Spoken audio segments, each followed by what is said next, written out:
Sainte Maria Goretti et le mystère de la rédemption. Maria Goretti nous fait entrer de plain-pied dans la voie royale de la sainteté catholique romaine, où la grâce pénètre la vie de toute une société devenue d'église. L'Église, dans laquelle la joie de la grâce, les fruits de la grâce, se cueillent tout naturellement dans le catéchisme et sont vécus au quotidien avec une perfection toute divine. Notre jeune martyr naquit le 16 octobre 1890 à Corinaldo, petit village de la campagne italienne, dans la province d'Ancône, à peu de distance de Lorette. Ses parents, Luigi et Assunta Goretti, qui étaient des époux exemplaires, donnèrent naissance à 6 enfants.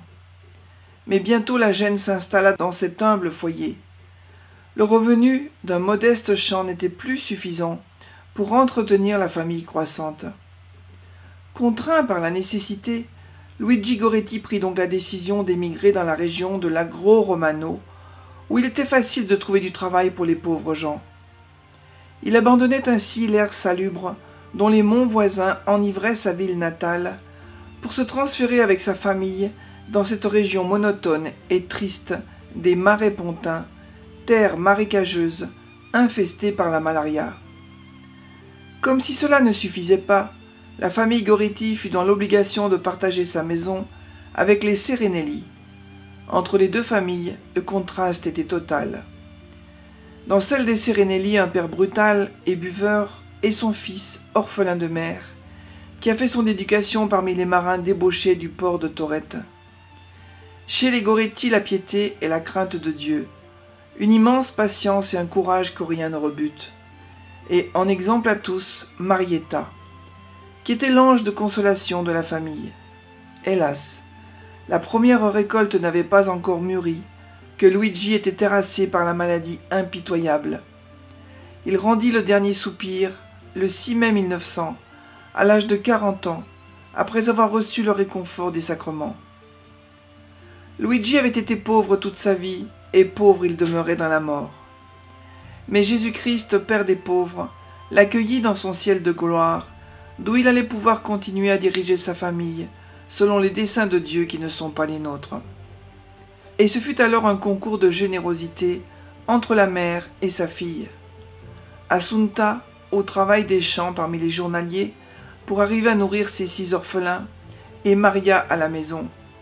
Petite maîtresse de maison, veillant à tout, supportant tout, du caractère impossible du vieux Serenelli, et consolant sa mère, plus pauvre encore après 2 années de travail épuisant. Si parfois les larmes coulaient, Maria consolait sa mère de son mieux. « Maman, ne pleurez pas, courage. De quoi avez-vous peur? Le bon Dieu ne nous abandonnera pas. Nous devenons grands. Il suffit que le Seigneur nous donne la santé. La Providence nous aidera. Nous nous en sortirons. Nous nous en sortirons. » Maria, fidèle à sa résolution, s'agenouillait au pied de son lit et égrenait un dernier chapelet pour le repos de l'âme de son papa chéri. Admirable mère, admirable enfant.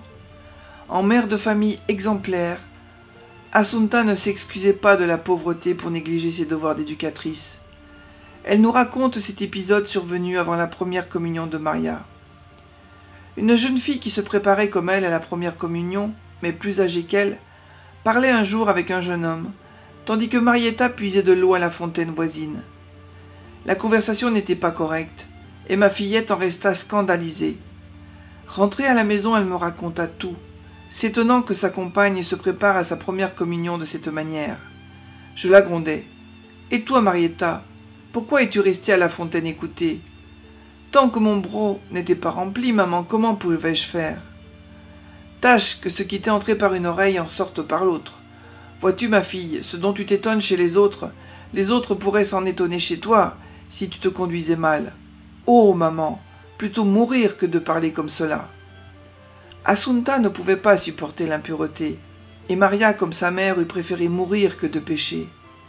Mais la pénible promiscuité des Serenelli, imposée à cette sainte famille, ajoutait à toutes leurs souffrances une menace permanente.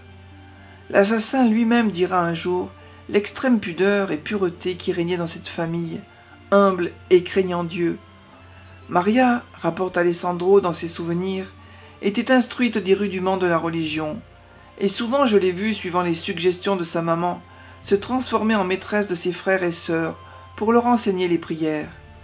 Tous les soirs, ils disaient le chapelet en commun, et moi aussi j'y prenais part. Je l'ai connue toujours bonne, obéissante, pieuse, sérieuse, et non pas légère et volubile comme les autres filles. Dans la rue, elle allait modestement, et se hâtait d'exécuter les instructions qu'elle avait reçues. Elle était toujours gaie et prompte à obéir. Elle se contentait des vêtements que lui confectionnait sa maman. Elle était modeste. Elle portait des vêtements longs, et même dans les plus chaudes heures de l'été, elle ne se mettait pas à l'aise. Jamais je ne l'ai vue commettre d'acte contre la pureté.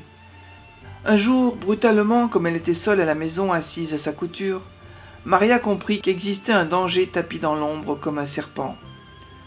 Une main posée sur le dossier de sa chaise lui révéla tout à coup la présence d'Alessandro, tandis qu'à son oreille parvenait le murmure de propos séducteurs qui la firent bondir sur ses pieds, indignée, le rouge au front. « Alessandro » cria-t-elle, « je n'écouterai pas. » Son innocence fit qu'elle ne comprit pas vraiment le sens des paroles entendues, mais quelque chose en elle l'avertit du danger. Alessandro, quant à lui, vit aussitôt qu'il n'arriverait pas à la séduire par la flatterie. Alors, furieux, il lui interdit d'en rien dire à sa mère, sur un ton si dur et si sévère que Maria en resta terrorisée. Chapitre admirable que celui de la première communion de Maria. Marietta n'avait pas les 12 ans requis. Aurait-elle assez de respect pour le Saint-Sacrement? Comprendrait-elle ce qu'elle allait faire? L'archiprêtre Don Signori dissipa le trouble d'Assunta en disant « Confiez-la à la Madone, placez-la sous son manteau, et n'ayez aucune crainte. » Le matin du grand jour, Maria, selon la noble coutume presque liturgique, s'approcha de sa maman et lui demanda pardon de tous les manquements qu'elle avait pu commettre.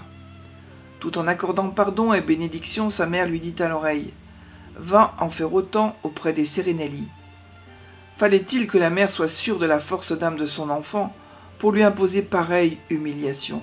« Alessandro, je te demande pardon. »« Pardon?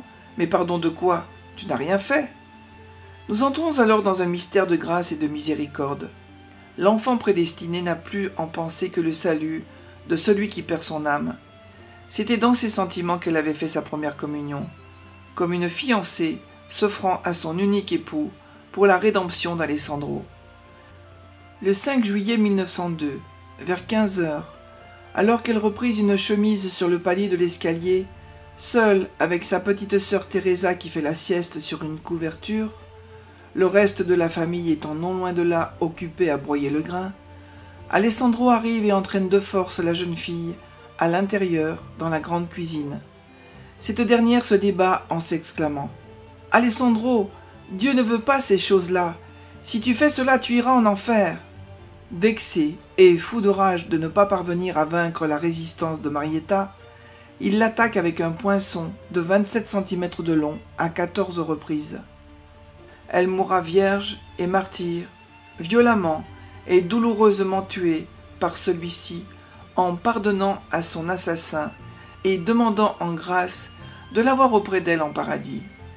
Ouvrons le chapitre de sa mort, où notre petite martyre reproduit les traits de la passion de notre Seigneur, et tout particulièrement celui du pardon héroïque à son assassin. Nous y voyons le père Signori, aumônier de l'hôpital tenu par les frères de Saint-Jean-de-Dieu, assister Marietta dans ses derniers moments. C'était au prêtre à conduire doucement cette âme sur le chemin évangélique du pardon des offenses. Avant sa première communion, Maria avait demandé pardon pour ses fautes. Avant sa dernière communion, sur le conseil de sa mère Église, représentée par ce bon prêtre, Maria n'allait-elle pas pardonner à son tour à son assassin? « Marietta, murmura le prêtre, notre Seigneur va bientôt venir en toi dans la Sainte Communion. » Elle écoutait très attentive, les yeux ouverts. Il lui prit délicatement une main et la tint dans les siennes. « Rappelle-toi, Marie, comment Jésus mourut sur la croix, comment il pardonna à ses ennemis. Rappelle-toi sa particulière miséricorde pour le larron repentant, et la promesse qu'il lui fit. Aujourd'hui tu seras avec moi dans le paradis. Et toi, Maria, ajouta-t-il, pardonnes-tu à ton assassin de tout ton cœur? » Surmontant toute hésitation et toute répugnance, elle renouvela résolument son pardon. « Oui, répondit-elle, oui, pour l'amour de Jésus, je lui pardonne, et je veux qu'il vienne lui aussi avec moi dans le paradis. » La grâce divine avait opéré des merveilles dans l'âme de cette petite fille héroïque. « Portez-moi plus près de la Sainte Vierge. »« Où, Marietta ?» demandèrent sœur Aurélia, ainsi que d'autres assistants qui ne voyaient personne. « Où est la Sainte Vierge? Est-il possible que vous ne la voyiez pas? Elle est si belle, toute lumière, toute fleur. Approchez-moi plus près de la Sainte Vierge. » Puis elle ajouta « Teresa ». Elle fixa son regard sur sa mère sans la reconnaître. La religieuse prit la main de l'enfant et lui dit « Teresa n'est pas ici ». Maria laissa retomber sa tête sur l'oreiller et expira aussitôt, calmement. C'était le dimanche 6 juillet 1902, à 15h45, en la fête du très précieux sang de notre Seigneur Jésus-Christ. Notre petite martyre n'avait pas encore atteint ses 12 ans.